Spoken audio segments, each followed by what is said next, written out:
नटाज परमाणु केंद्र पर अटैक होता है तो कितना भारी नुकसान जो है ईरान को हुआ होगा। जिस तरीके से बताया जा रहा है कि बहुत तेज धमाका हुआ, कितना बड़ा नुकसान यहां पर हुआ होगा।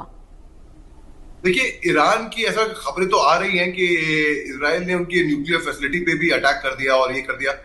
फिर अगर न्यूक्लियर फैसिलिटी पे अटैक करे तो बहुत ही ज्यादा सीरियस बात होती है, यानी कि न्यूक्लियर प्लांट की जो रेडिएशन है वो वहां से लीक होते हैं और वहां से तरह तरह की बीमारियां भी फैलती हैं, वातावरण में फर्क पड़ता है।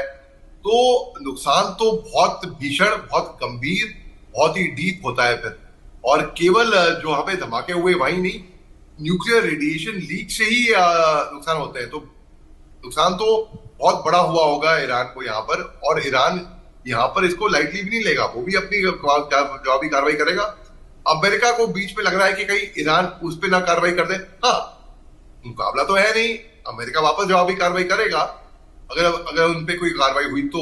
लेकिन वो भी कार्रवाई, इनिशियल कार्रवाई भी क्यों, उनके ऊपर भी कार्रवाई क्यों, तो वो नुकसान उठाने के लिए भी तैयार क्यों। हालांकि नुकसान बराबर का ना हो, किसी का नुकसान, जैसे कि अब मैं एग्जाम्पल के तौर पे कह रहा हूँ, किसी के 100 लोग मरेंगे तो किसी के 10 लोग मरेंगे। किसी की इकोनॉमी 30 साल पीछे जाएगी, किसी की इकोनॉमी 10 साल पीछे जाएगी, मगर जाएगी दोनों की।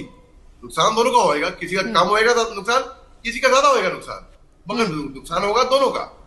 अब अगर आप गोली मार रहे हो किसी पे, आपकी गोली तो खर्च हो रही है ना, आपकी जेब से उसके लिए पैसे लगते हैं ना। तो वैसे ही एक, मैं साफ भाषा में इसलिए बोल रहा हूँ, एग्जाम्पल बोल रहा हूँ ताकि लोग समझ जाए इस बात को। तो नुकसान तो दोनों का होएगा, लेकिन अब इजराइल को वो नुकसान उठाना मंजूर है। इजराइल कह भी रहा है कि अब आप वो अपनी कुर्बानियां या अपने वो नुकसान उठाने के लिए आप मेंटली तैयार रहिए।